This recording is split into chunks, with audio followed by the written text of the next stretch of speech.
Morning folks, Kevin here. Well, it's June 22nd, 2025.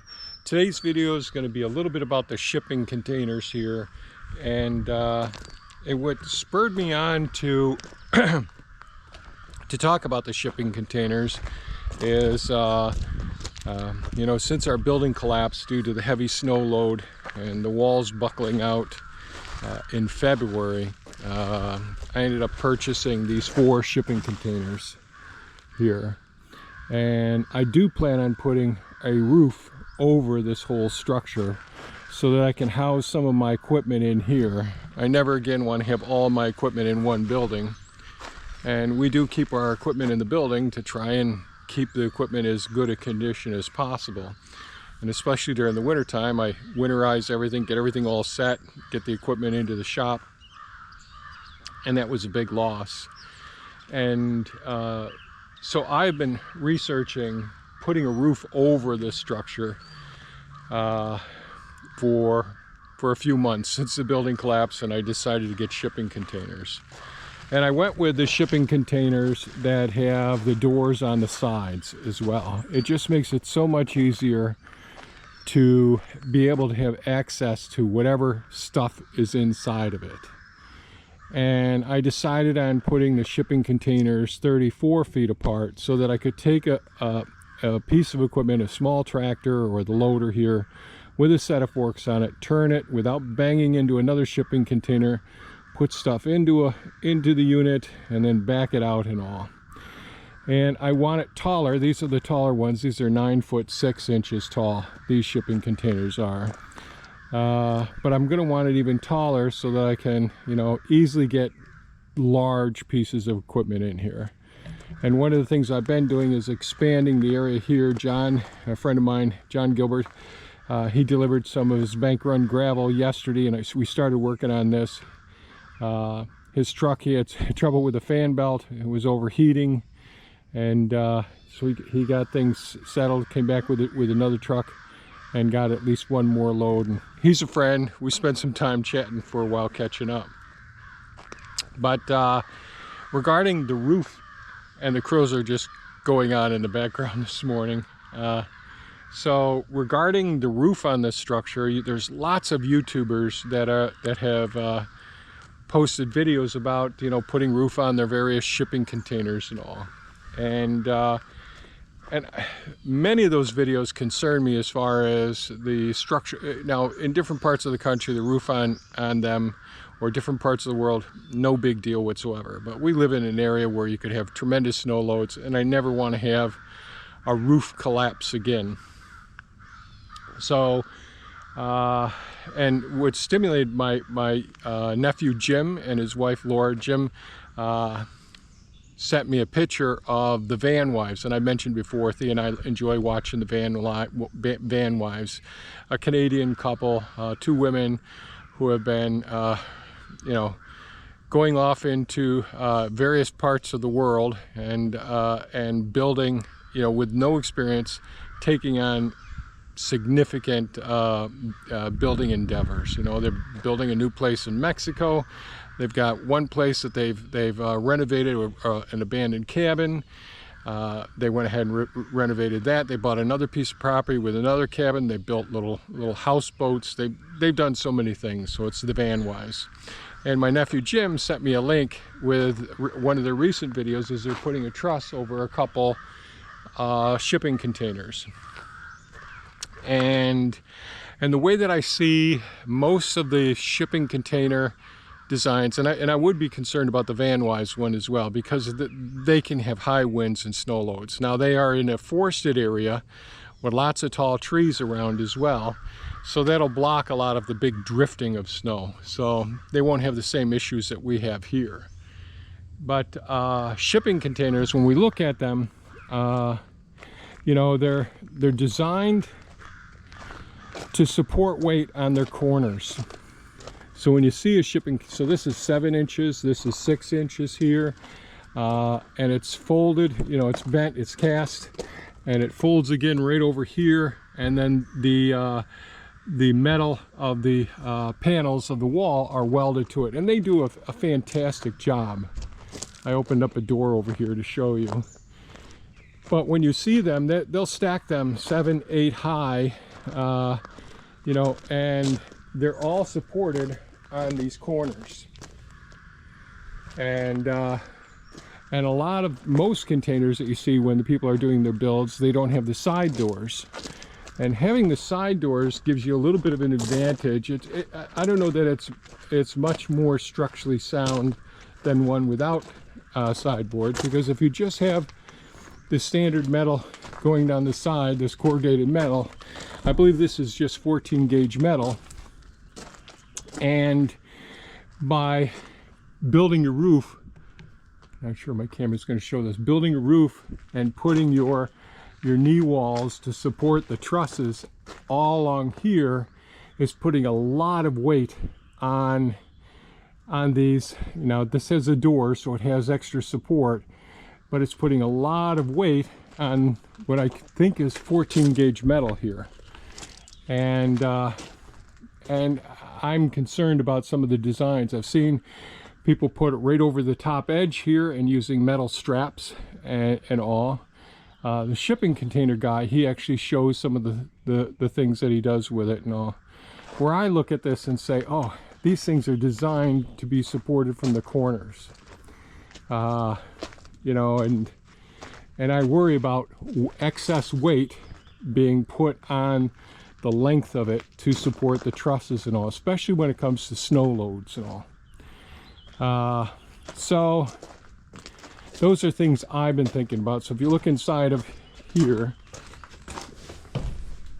with the end, I'm so happy I got these. So these are their metal supports for the corners. These are 2 inches, true 2 inches by 4 inches here.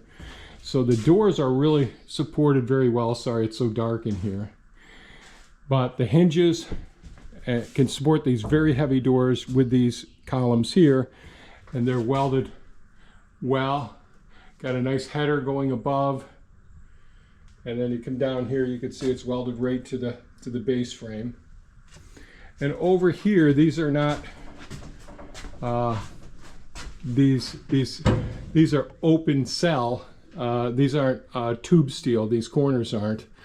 They're just folded or cast in a way that they can weld the 2x4 metal brace for the door there, or if it's a standard one, just weld to the sheet metal of the siding. And yeah, so my concern is in this part of the world, with the heavy snow loads that we get, especially with drifting snow, which can give you an uneven snow load on your roof, will this area here support it with all the weight on it, and will that cause these walls to become compromised and damaged, especially with the doors needing to be hinged and open and closed. So yeah, so my thoughts are, and first I've got to determine, are the shipping containers, are these ones actually square here? It won't matter as much if I put everything on piers. So if I go ahead and I drill down and I decide I'm going to come out here a foot or two, drill down, put some concrete piers in here, and put posts like here, every place where the doors are, put posts all the way down, and do that. Well, that takes quite a long, so there's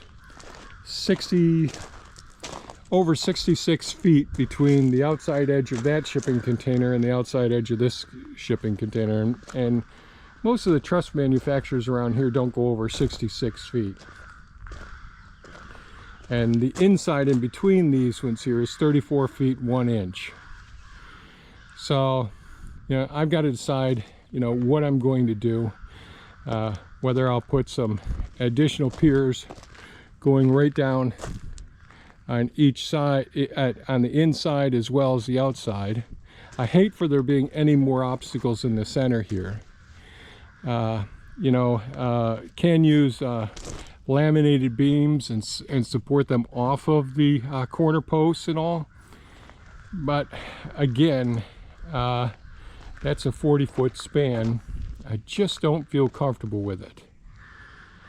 Another thing I'd like to have have the roof overhang, you know, beyond the edge of these doors. So because we get so much snow, we'll get snow higher than, you know, my fuel tank here, and clearing out snow right up next to the doors is more of a challenge, where if you have the snow, you know, the main pile is out here and it'll be easier to get into the doors and all. Same thing on the sides. Having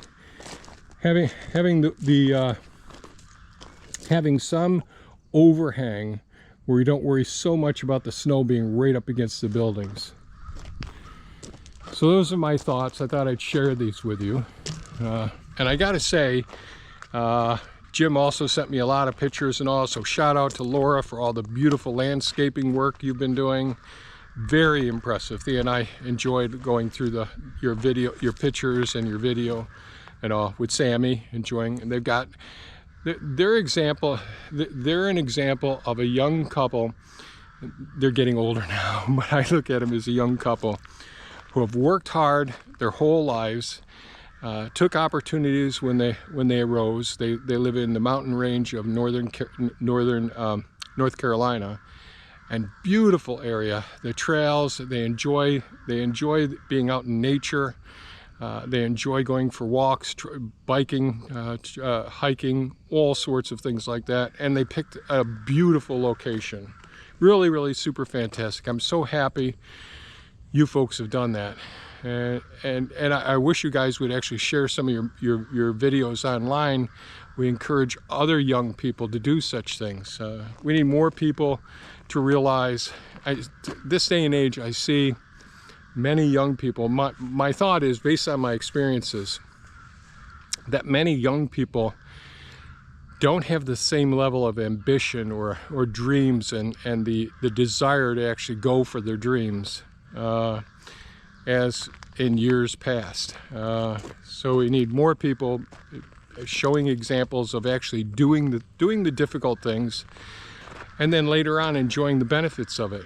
That's why I like watching like Ambition Strikes, Van Wise, and there's Meg August. You know, there's so many different channels where young people are taking on different opportunities and challenges, learning things they've never been taught or trained, never had any sort of training to accomplish things, and, you know, failing along the way and having, you know, multiple successes as they stick to it and keep going. So yeah, we need more people to demonstrate that, instead of standing in front of their expensive car and telling you how easy it is, or making people feel jealous in social media.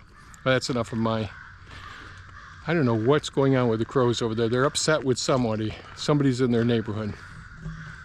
So anyways, I think that's going to be it for today's video, folks. I just wanted to share my thoughts about this. Anyone have any great ideas, please share them with me in the comments below.